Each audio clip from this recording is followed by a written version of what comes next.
Bien, siguiendo con la exposición, primero tenemos que saber qué es un marcador cardíaco. En este caso es una sustancia, ya sea una proteína o enzima, que se va a liberar en el torrente sanguíneo cuando el corazón va a sufrir algún daño en el músculo cardíaco. Para ello tenemos sus características principales, que van a ser la alta sensibilidad, la alta especificidad y la liberación. Cuando hay alta sensibilidad, esto va a indicar que hay una capacidad para detectar lo que vendría a ser un daño en el miocardio, incluso en sus fases tempranas, ¿no? Este va a ser útil para descartar lo que vendría a ser el infarto, cuando el resultado de las troponinas es aún negativo. Cuando hay alta especificidad, va a indicar lesión localizada, ¿no?, en el corazón, y va a discriminar lo que vendría a ser el daño cardíaco frente a otras causas que no sean cardíacas. Y la liberación, que va a ser cuando las células del miocardio se van a lesionar, y el tiempo de elevación y retorno a la normalidad depende de lo que vendría a ser los marcadores. ¿Cuál es la utilidad clínica de los marcadores? Primero tenemos que saber que los marcadores cardíacos se van a realizar mediante un análisis de sangre.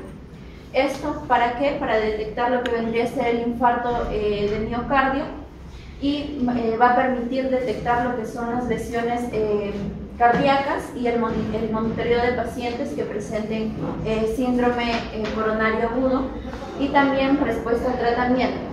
También se va a evaluar lo que vendría a ser la gravedad del infarto del miocardio. Bien, luego tenemos los tipos generales de los marcadores cardíacos. Entre ellos tenemos los marcadores de necrosis miocárdica, también los marcadores de estrés o disfunción cardíaca y los marcadores de isquemia. En los marcadores de necrosis miocárdica, estos van a detectar el daño directo a lo que vendría a ser el músculo cardíaco. Dentro de ellas tenemos las troponinas, que van a ser el gol estándar para la detección de lo que vendría a ser el infarto agudo del miocardio. Dentro de ellas tenemos la troponina I y la troponina T. También tenemos la creatinina sinasa, en la cual esta va a ser para detectar lo que vendría a ser un reinfarto, y las mioglobinas. Esto para lo que ya les había dicho anteriormente, el diagnóstico del infarto agudo del miocardio, para el control de la evolución del infarto y el reinfarto. Luego tenemos los marcadores de estrés o disfunción cardíaca, que van a indicar una sobrecarga o una falla cardíaca, ¿no? Dentro de ellas tenemos el péptido natriurético tipo B, que va a ayudar al diagnóstico de lo que vendría a ser la insuficiencia cardíaca, y se va a ver su valoración y su gravedad. Respecto a los marcadores de isquemia, estos van a señalar lo que vendría a ser la falta de irrigación, pero aún no se va a detectar necrosis. Dentro de ella tenemos el índice de isquemia cardíaca, lo que va a hacer que se va a detectar una isquemia temprana, ¿no?, útil cuando la troponina es aún negativa.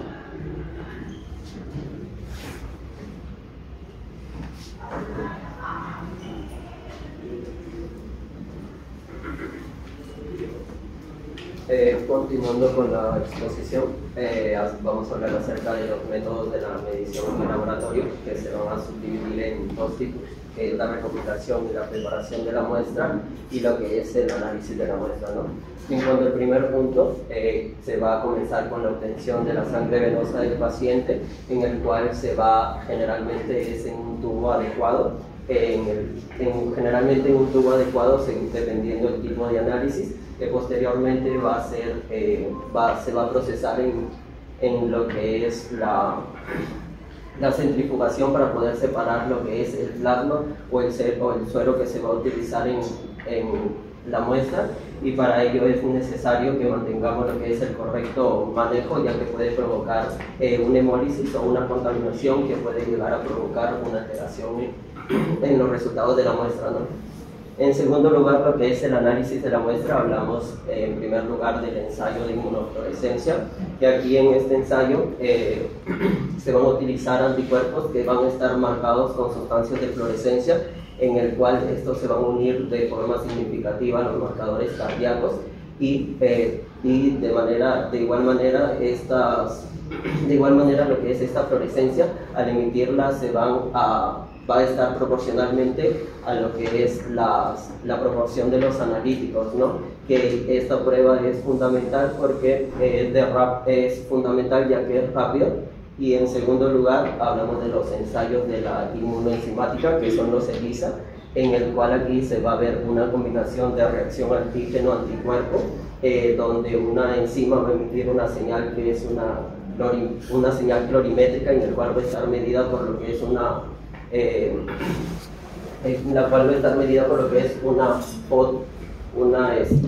un espectro fotométricamente, en el cual esta nos va a brindar lo que es un tipo de ensayo preciso, ya que se va a utilizar frecuentemente para lo que es se va a utilizar de manera frecuente, que es para medir los niveles de las troponinas y del CKLB. Por otra parte, lo que es la electroquimioluminiscencia, esto se va a emplear una combinación de principios eléctricos y lumínicos, en lo cual si se genera una potencial de energía, se va a mostrar una reacción luminosa, en lo cual se va a ver reflejada en la concentración del marcador cardíaco, en el marcador del cardíaco, ¿no? Y es por ello que este es lo más importante, ya que se va a utilizar principalmente en las troponinas altamente sensibles. Por último, la cromatografía líquida de alta resolución. Esta nos va a permitir separar las moléculas y cuantificar, aunque su uso es pocamente frecuente, debido a que esto se utiliza mayormente en investigación. Por último, la importancia del tiempo y la precisión de la detención. Aquí es importante resaltar que esto va a depender del laboratorio, la importancia de su eficacia, debido a que se puede diagnosticar de manera temprana, que sea confiable y preciso, y además que puede proporcionar también un mayor pronóstico en el tiempo de vida del paciente. Bueno, en conclusión acerca de los métodos de laboratorio, es que los métodos inmunológicos, especialmente lo que es la electroquimioluminiscencia, va a representar una herramienta confiable, ¿no? en cuanto a la medición de los marcadores cardíacos, y además que las troponinas cardíacas continúan siendo los biomarcadores de preferencia debido a su especificidad y sensibilidad. Y finalmente, que si se aplica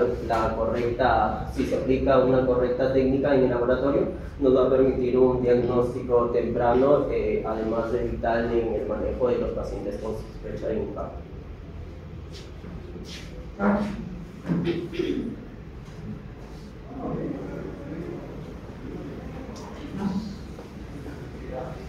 Ok, como siguiente marcador específico tenemos a la mioglobina. Ok, esta va a ser una proteína que nos va a permitir, que va a estar presente en el músculo cardíaco y en el músculo esquelético. Esta va a encargarse de almacenar y también liberar lo que vendría siendo el oxígeno, y va a contar con una función principal que va a ser la función muscular durante el ejercicio físico, ¿no? Va a encargarse de la contracción. Ok, esta, como ya lo dije, va a permitir el transporte de oxígeno y va a generar energía para lo que vendría siendo la contracción muscular. Ok, tiene ventajas y desventajas. Algunas de sus ventajas sería que que refiere a una alta sensibilidad, también que es un poco específica para infarto agudo de miocardio, y puede tener lo que vendría siendo la expresión de infarto, ¿no? Pero como desventaja podemos revisar que tiene una vuelta rápida, ¿no? A valores no patológicos. Como pueden ver en la diapositiva, tiene lo que vendría siendo un marcador precoz de 2 a 3 horas, ¿no? Y es sensible. En cuanto a esta, ¿cuándo podemos pedir un examen de mioglobina? Podemos pedirlo cuando estamos un presunto diagnóstico a infarto agudo de miocardio. Como ya les dije, es esencial para la función muscular, entonces vamos a diferentes patologías que podrían ser lesión muscular extensa, rhabdomiolisis, y un rango mayor puede indicar un daño muscular, ¿no? O daño cardíaco. Tiene diferentes valores, ¿no? Se miden por nanogramos sobre mililitros y este va a ser en hombres, en mujeres y en general. En hombres podemos revisarlo de 0 a 70, en mujeres de 0 a 58 y en general podemos tener que un rango mayor a 90 nos va a indicar un daño, ¿no? A que puede ser a medida cardíaco y también en lo que vendría siendo muscular.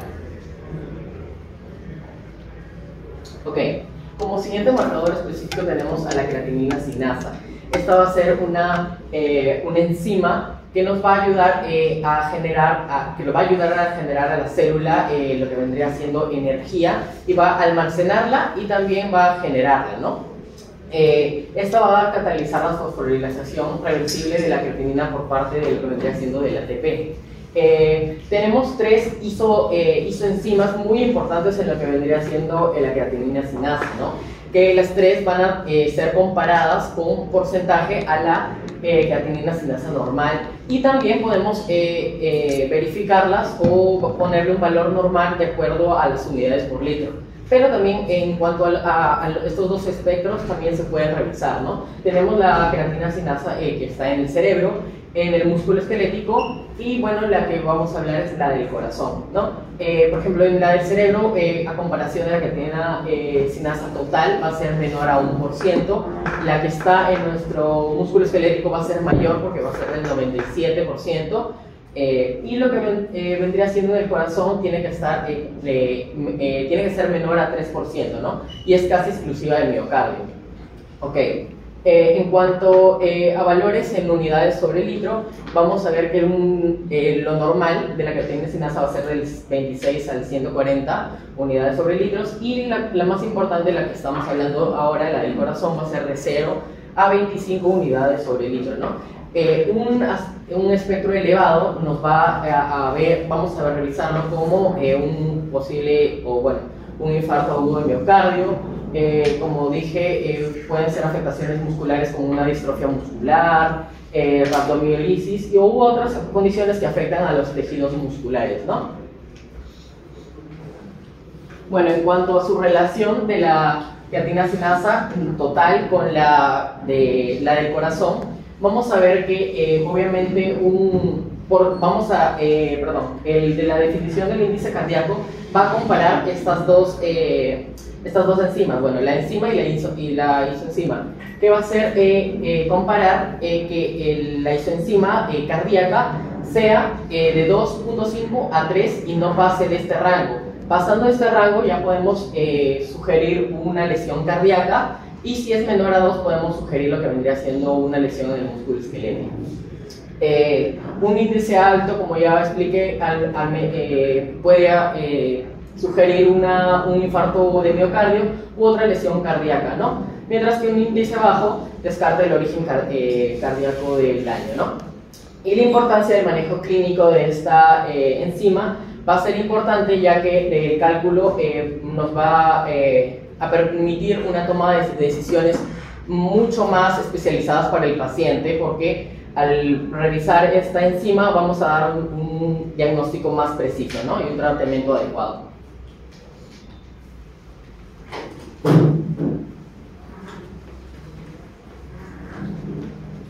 Continuando con la exposición con respecto a los marcadores específicos, tenemos lo que son las troponinas. Las troponinas se dice también que son proteínas globulares que van a formar parte del aparato contráctil y van a favorecer o van a participar en lo que es la contracción muscular del músculo esquelético y del músculo cardíaco. Se van a reconocer tres estructuras. Tenemos lo que es la troponina T, la troponina I y la troponina C. Con respecto a lo que es la troponina T, se dice que no la vamos a encontrar en lo que es el músculo liso. La troponina C del músculo esquelético y del músculo cardíaco van a tener una estructura idéntica, y la troponina T y la troponina I del músculo van a tener una estructura entre un 40 y un 60% de homología con respecto a las troponinas esqueléticas. Esto va a poder diferenciarlas o van a poder reconocerlas mediante algún análisis mediante algún examen de inmunoanalítica. Con respecto a lo que es la troponina T, se dice que esta es la primera troponina aislada, tiene una elevación durante las primeras 4 a 6 horas y su función principal va a ser fijar lo que es el complejo de troponina a la tropomiosina. Esta troponina o sus valores en plasma van a poder identificar lo que es la extensión de la lesión en el caso de un infarto o de una lesión cardíaca. En el caso de la troponina I, esta se va a encontrar en lo que es el músculo cardíaco y va a ser la más sensible para poder determinar lo que es la lesión miocárdica. Es útil en pacientes que van a presentar lo que es dolor torácico para poder confirmar lo que es un infarto. Y en el caso de la troponina C, es una proteína que se va a unir al calcio y va a ser esencial para la contracción muscular en el músculo cardíaco y esquelético. Con respecto a sus valores referenciales, van a manejar valores similares. Con respecto a la troponina T, va a tener un valor normal de 0.01 nanogramos por mililitro y su pico o su inicio en plasma o su presencia en plasma lo vamos a encontrar entre las 4 a 6 horas. Tiene un pico máximo entre las 12 y las 24 horas y un tiempo de duración entre los 7 a 10 días. Y en el caso de la troponina I, que es la más sensible, va a tener un inicio en plasma, varía la bibliografía. Algunos dicen que entre 2 y 3 horas del inicio de una lesión cardíaca y otros dicen de 4 a 6 horas. El pico máximo va a ser entre las 12 y las 24 horas y con respecto a la duración o el tiempo que va a permanecer en plasma va a ser de 6 a 8 días. En el caso de la elevación de enfermedades renales también vamos a encontrar lo que es las troponinas elevadas, pero puede existir una elevación de una elevación crónica de estas troponinas, pero sin un infarto. ¿En qué caso lo podemos encontrar? En el caso de que haya una disminución del aclaramiento renal o en el caso de que haya una microlesión miocárdica por sobrecarga de volumen o una hipertrofia ventricular. ¿Cómo lo podemos interpretar esto? Uno, que no se puede diagnosticar lo que es infarto agudo de miocardio solamente con el valor de una troponina elevada y que se requiere evidencia mediante la elevación o el descenso mediante unas muestras seriadas. Le pasemos.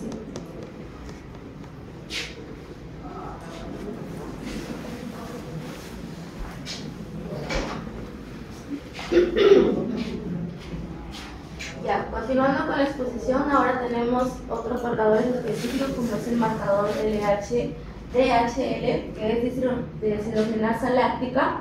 Esta va a ser una enzima citoplasmática que principalmente va a hacer el metabolismo anaeróbico. Esta va a estar presente en casi todos los tejidos que existen isoenzimas, que van a ser 5 tipos, donde las que van a ser usadas principalmente son la DHL1 y la DHL2. La DHL1 se va a encontrar en tejidos como el corazón, riñones y eritrocitos, mientras que la DHL2 también va a estar en el corazón y eritrocitos y además en el músculo esquelético. Las dos van a liberarse en la sangre cuando se da lo que es el infarto agudo de miocardio. En el caso de la DHL2 normalmente es la que está más elevada a comparación de la DHL1, pero cuando un paciente presenta infarto agudo de miocardio, esta se va a encontrar más elevada, y también el caso de hemólisis. Su inicio de elevación se va a dar de 8 a 12 horas después del dolor y el pico máximo va a ser entre las 48 horas y 32 horas, mientras que el descenso se va a dar de los 8 a los 14 días. Ya había mencionado que la DHL2 va a estar normalmente más abundante, pero en este caso la que abunda más es la DHL1, y cuando se da este fenómeno se llama inversión de isoenzimas. Un dato importante es que su elevación prolongada la hacía útil antiguamente para diagnosticar infartos viejos en pacientes. Ya. Luego tenemos el grupo de pruebas multiparamétricas, que estas van a ser, tienen el propósito de que cada marcador de estos va a cubrir una ventana de tiempo diferente dentro del infarto agudo de miocardio. En primer lugar tenemos la proteína de unión a ácidos grasos del corazón, ¿Estas que son? Son proteínas pequeñas intracelulares que van a transportar ácidos grasos dentro del miocito del corazón. Se va a utilizar mayormente para marcar lo que son los procesos de necrosis miocárdica, y su cinética es que se elevan dentro de 1 a 3 horas tras el inicio del dolor. En el infarto, su pico máximo va a ser de 6 a 8 horas y se va a normalizar dentro de las 24 horas en el paciente. Dentro de sus ventajas y desventajas tenemos que se va a elevar antes que la troponina y la creatincinasa, factor MB, y va a ser muy sensible para detectarse dentro de un infarto temprano. Como desventaja es que no es completamente específica, ya que también se puede elevar cuando hay daño muscular.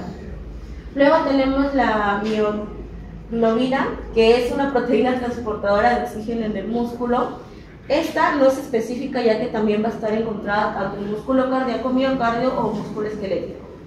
Su cinética es que se eleva de 1 a 2 horas, el pico máximo es de 6 a 9 horas y se va a normalizar dentro de las 24 horas. Una ventaja de esta es que es un marcador más rápido en elevarse tras el infarto agudo de miocardio, y una desventaja es que es muy poco específica, ya había mencionado también porque se eleva en cualquier lesión muscular. Después tenemos la isoenzima BB. Esta es una enzima que participa en la degradación del glucógeno cardíaco. La isoenzima BB es de músculos del cerebro y músculos del corazón, y esta va a estar presente en el cerebro y corazón. Su cinética va en que se eleva de 1 a 4 horas y su pico máximo va a ser de 6 horas. Esto se va a normalizar dentro de las 24 a las 36 horas en el paciente. Como ventajas es que tiene alta sensibilidad y especificidad para hablar sobre isquemia miocárdica muy temprana, y se va a elevar también antes que la CKMB y casi al mismo tiempo que la mioglobina y la HFAB. Su uso es porque es un marcador muy precoz de infarto o isquemia miocárdica reversible. En el caso de la troponina I, esta va a ser útil cuando hablamos queremos saber más sobre el grado de necrosis del músculo miocárdico. Esta proteína es contráctil específica del miocardio. Va a marcar, es un marcador más específico de la necrosis, como ya lo había mencionado. Y cuando hablamos de su cinética es que se va a elevar dentro de las 3 a las 6 horas en el paciente. Su pico máximo se va a dar de las 12 a las 24 horas y esta puede durar de 7 a 10 días. La ventaja de esta es que esta es la que se usa en el gold estándar actual para el diagnóstico del infarto agudo miocardio junto con la troponina T, y esta va a permitir detectar infartos incluso pequeños por su endocardio. Ya, tenemos la creatincinasa en factor MB. Esta va a ser una isoenzima de la CK presente sobre todo en miocardio. Su cinética es que se va a elevar de las 4 a 6 horas, el pico máximo va a ser de 24 horas y se va a normalizar de los 2 a 3 días. Una ventaja muy importante es que se utiliza para confirmar obviamente el infarto agudo al miocardio y también para detectar lo que es el reinfarto, ya que se puede normalizar a diferencia de lo que es la troponina I o T más rápido. Y una desventaja es que es menos específica que la troponina, ya que también la podemos encontrar en el músculo esquelético. Luego, por último, tenemos la CA3, que es la adenasa carbónica de tipo 3. Esta enzima es abundante en el músculo esquelético, no en el corazón, pero su uso es para diferenciar si es que es una lesión muscular o una lesión miocárdica. También se dice que la CK está normal, pero en otros marcadores va a estar elevado. Cuando está elevado en otros marcadores es daño cardíaco, o sea, en el corazón, y si está elevado junto con la CKM o la mioglobina, probablemente sea más un daño muscular que un daño cardíaco. Te doy paso.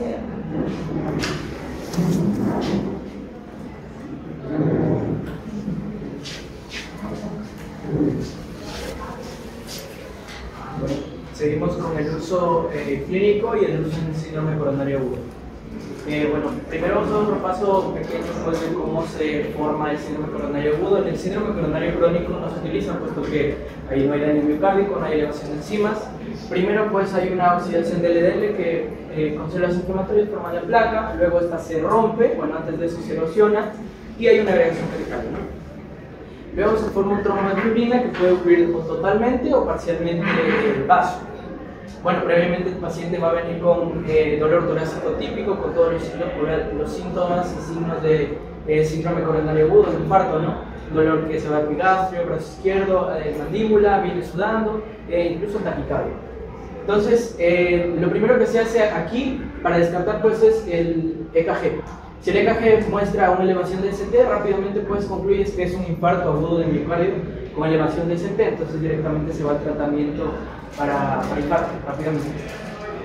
Pero si el paciente tiene angina y hay una oclusión parcial, isquemia puede ser subendocárdica, y aquí entran a tallar las enzimas cardíacas para poder diferenciar si es un infarto agudo de miocardio o un síndrome coronario agudo, pero sin elevación de ST, o una angina inestable. Entonces aquí vamos a ver que si las troponinas, especialmente, que, bueno, hay otras también que se utilizan otras enzimas, pero esta es la más específica y la más sensible, aumenta, pues lo clasificas como síndrome coronario agudo sin elevación del segmento ST. Pero, entonces como comenté, pues primero ves los signos clínicos, luego el EKG. Si el EKG, pues el EKG se tiene que hacer rápidamente, si hay elevación de ST, se trata inmediatamente. Pero si no hay elevación de ST, que sucede pues que en un 50% de los casos no hay cambios en el EKG, entonces aquí sí tienes que diferenciarlo de una angina inestable, ¿no? El infarto. Entonces acudes a las troponinas principalmente. Ahí están los 3 pasos. Bueno, aquí no se puede sacar enzimas pues porque el tratamiento tiene que ser rápido de perfusión, ¿no? Entonces no puedes estar demorando con las enzimas cardíacas. ¿Cuáles son las enzimas que se utilizan? Bueno, aquí tenemos la más útil, aquí los marcadores tempranos son las troponinas de alta sensibilidad.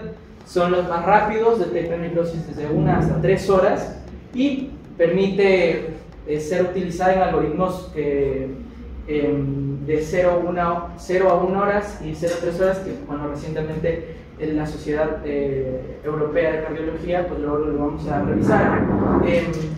Luego los marcadores clásicos, tenemos la CKMB que ya comentamos, la mioglobina, que son las dos que también se pueden utilizar, tienen buena sensibilidad pero no son tan específicas. Luego, para el seguimiento, importante la CKMB, puesto que esta nos puede determinar si hay un reinfarto. Lo vamos a ver cómo se puede realizar el estudio. Y el pronóstico con la troponina, pues si hay troponina, pues hay daño miocardio.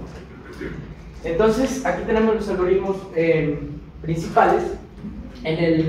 La Sociedad Europea de Cardiología nos comenta que a tu paciente pues lo puedes clasificar en caso confirmado, caso descartado o caso en observación.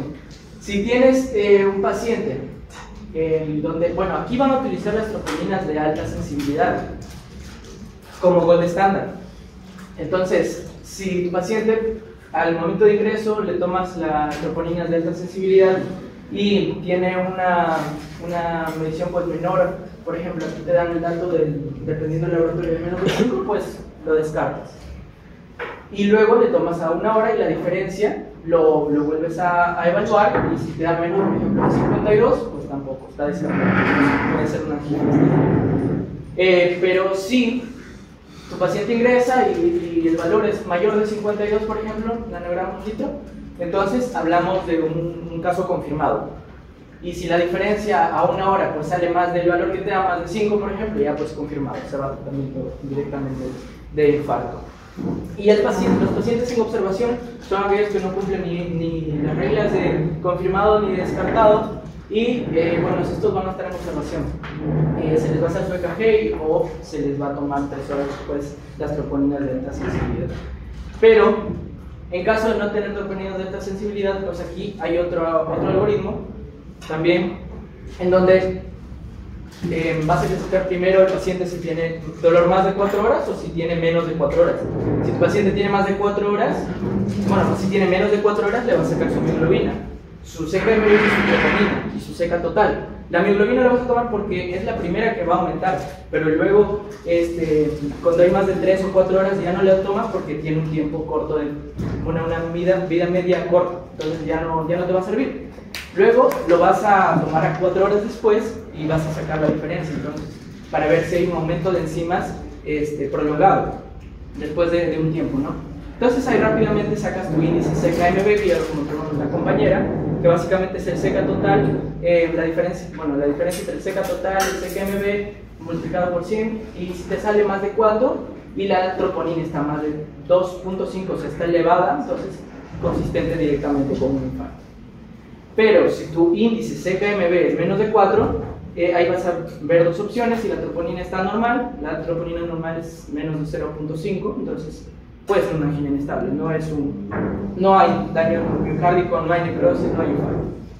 Pero si está entre ese rango de 0.6 a 2.5, pues puede ser un pequeño infarto agudo, puede ser posible.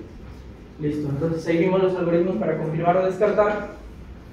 Pero la CKMB también es importante, como dije, para valorar los reinfartos. La CKMB tiene, por su naturaleza misma, pues empieza a aumentar. Luego vamos a ver un gráfico diferenciando todas las enzimas.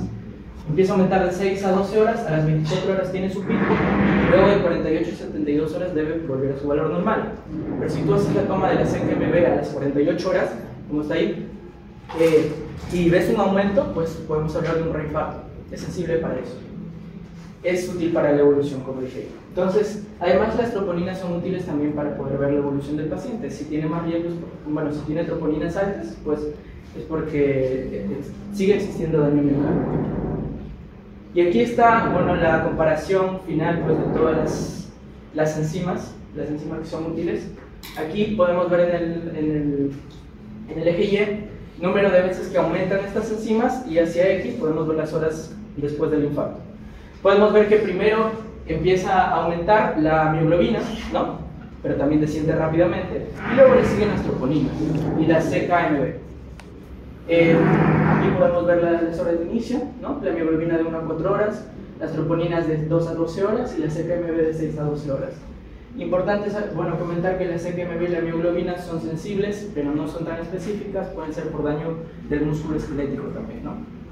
Y aquí agregué, pues, la troponina ultrasensible, que inicia rápidamente y se puede tomar también rápidamente, bueno, de 1 a 3 horas incluso, y que es muy sensible y muy específica. Es el gol estándar que se utiliza.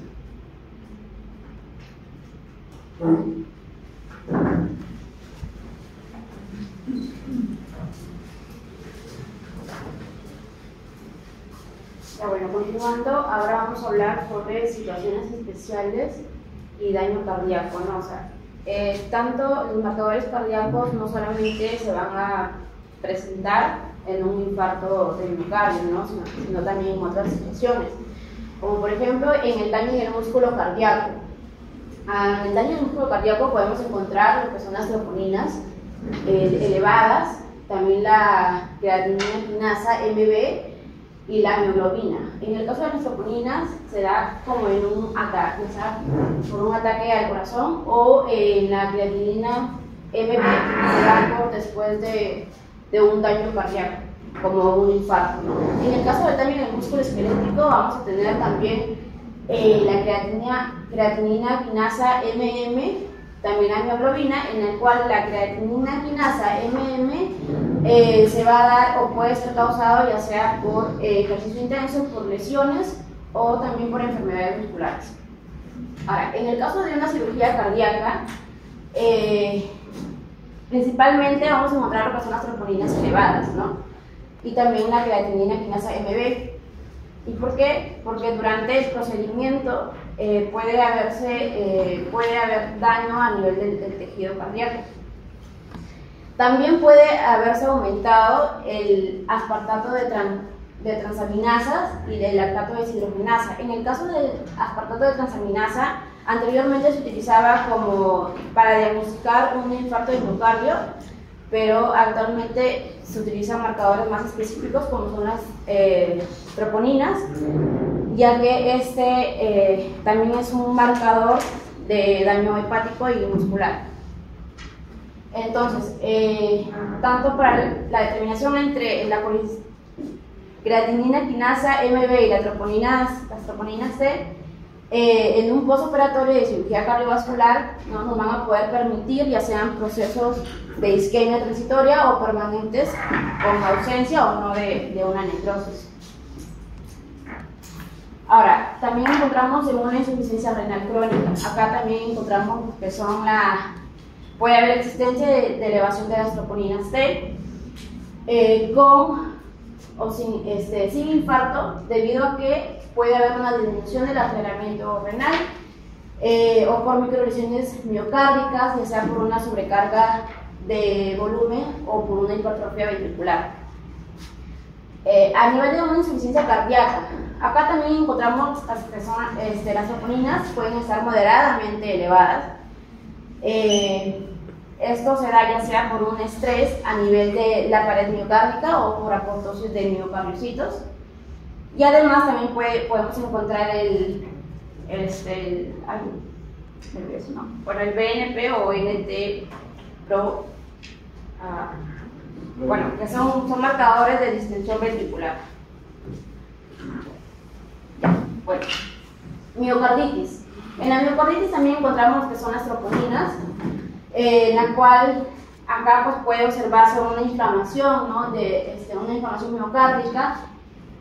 Encontramos también lo que es la creatinina quinasa MB, la cual acá clínicamente va a ser importante porque, como había mencionado, no solamente por la elevación de las troponinas puede ser un infarto.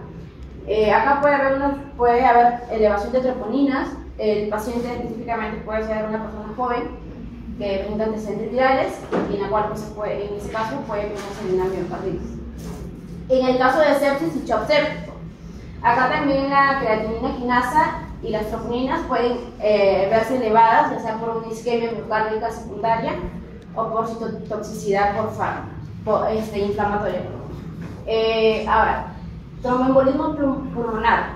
Acá también hay presencia de troponinas elevadas, péptido-diuréticos también, y el fragmento N terminal, en la cual pues esto nos va a reflejar lo que el estrés y la disfunción del ventrículo derecho debido a que hay una sobrecarga de presión en los pulmones, ¿no?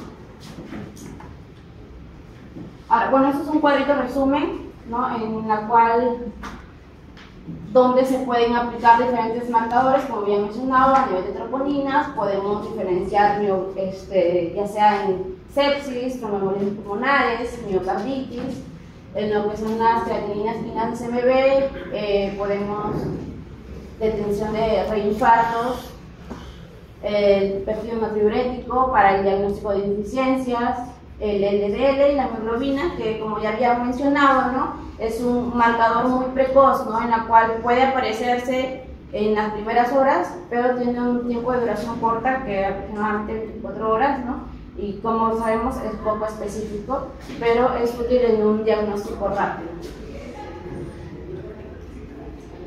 Bueno, como conclusión, pues sabemos que los marcadores cardíacos no solamente nos sirven para poder diagnosticar un infarto, ¿no? Sino también nos van a poder, evaluar y diagnosticar y diferenciar daños miocárdicos, ya sea agudo o crónico. La interpretación clínica también aquí es importante, y también los exámenes laboratoriales, ya que estos nos van a poder guiar a tener un tratamiento adecuado. Eso es todo. Gracias.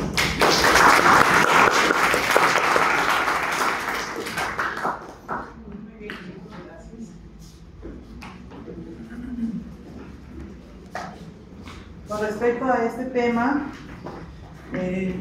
como ya lo han mencionado sus compañeros, hay que tener en cuenta que a qué hora empieza el dolor, ¿no? A qué hora el paciente empieza con el dolor precordial, para saber cuál va a ser la hora cero. Si el paciente vive cerca, vendrá rápido, o si alguien lo puede traer, vendrá rápido, si no, vendrá después de varias horas. Acuérdense que los marcadores cardíacos tienen una cinética cada uno de ellos. Entonces, muy probablemente, si el paciente llega y a pesar que tenga el dolor típico precordial que explicó su compañero, las enzimas cardíacas estén normales, ¿cierto? Pero eso no significa que le voy a dar de alta ni que le voy a decir que se regrese a su casa, ¿no es cierto? ¿Qué tengo que hacer? Esperar. Ya le pido también un electrocardiograma, obviamente, ¿no es cierto? Si el electrocardiograma está normal, pero es un dolor típico cardíaco y aparte el paciente tiene factores de riesgo, tengo que esperar, algunos autores dicen 3 horas, otros dicen 4 horas, para volver a tomar una segunda muestra para marcadores cardíacos. ¿Ok?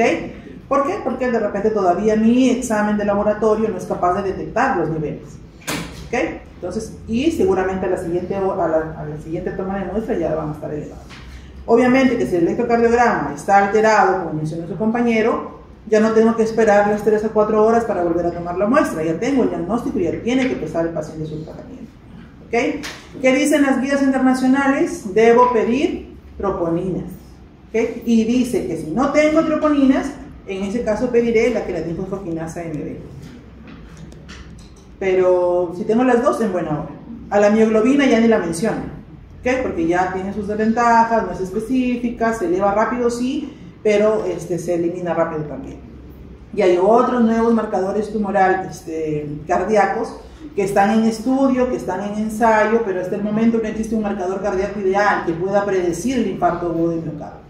Cuando ya detectamos estos marcadores es porque ya se produjo el infarto. ¿Okay? Pero si hay otros marcadores, como por ejemplo la lactato deshidrogenasa, que nos ayudan, pero no por sí solas, sino junto con mis troponinas y mi creatinfosfoquinasa MB. ¿Okay? Eso tenganlo presente. Muy bien. Marcadores tumorales y la clase de enfermedades reumáticas queda para la próxima semana, ¿ya? Y se está proponiendo que con las otras aulas, que el domingo 16 en la mañana se haga el repaso de todos los temas antes del examen, que sería el día 19. Son 6 temas que entran en el examen, ¿ya? Función renal, marcadores cardíacos, marcadores tumorales, dislipidemias, diabetes mellitus, enfermedades reumáticas. ¿Ya? 6. Función renal, marcadores cardíacos, marcadores tumorales, dislipidemias que hice yo con diabetes mellitus y en mi clase de reumáticas. 6. ¿Ya?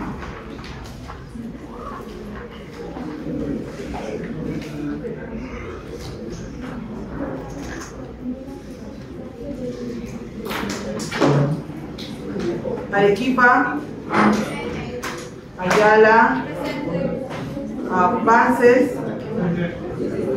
Benavides, Bocángel, Cabrera, Camacho, Caicay, Serna, Chávez, Coronado, Coronel, Cotrina, Puro, Díaz, Contreras, Presente, buenas tardes.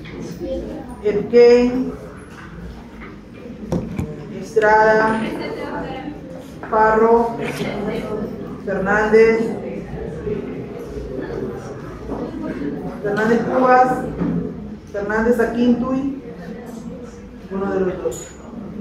Galvez, Gamarra, García Otiniano, González García, fuerte por favor, Hernández, Jara, León, Jara,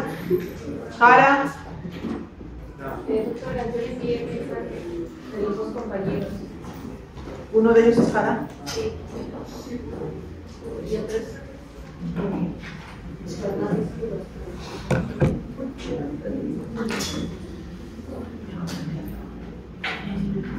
Ya. León Contreras.